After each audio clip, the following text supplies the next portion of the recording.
it was just really about a mile from where I lived, so it wasn't an unfamiliar place, except in those days, people from outside the seminary didn't normally visit there, except because our parish used the chapel. We had that chance.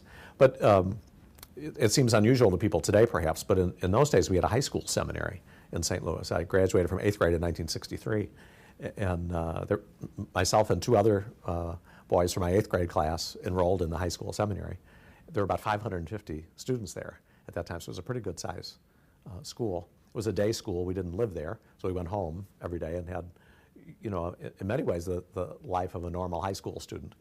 But there was a very intense focus at the school on the priesthood and on helping us develop in a way appropriate for our age as high school students of, the beginnings of a good spirituality and a focus certainly on Mass and the sacraments that we might not have gotten someplace else. So my time in the seminary began when I was 14. So by the time I was ordained a priest, I'd been a seminarian for 12 years. The discernment, of course, changed over that time because I was growing up.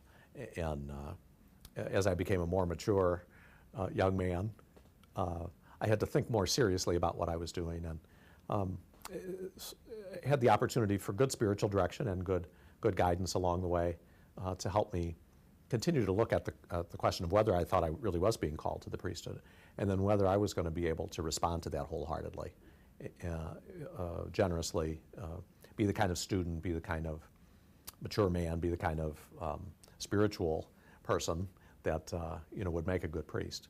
So that discernment went on, off and on really, but on some more intensely at some times. I think probably when I was a student in the theology school, probably about the age of 22 or 3, I really came to a real firm decision that was the direction my life was taking, and that really was the call that I had from the Lord, and that I was going to do everything I could to respond to it and try and do my best to prepare for the priesthood and then to be the best priest that I could be. And so the rest of those years in formation were much more focused, I think, and there was a lot of peace then that I believe that I was really on the right track.